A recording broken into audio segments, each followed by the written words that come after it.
ビビオのアプリとペットシェーカーをペアリングするときにうまくいかないときは、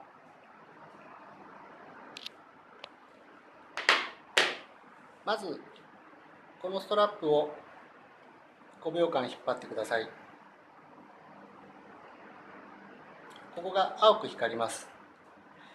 これでペアリングがうまくいくことが多いのですが、それでもダメな場合はクリップの先か何かでここを押してみてください。ここを押すと設定がリセットされます。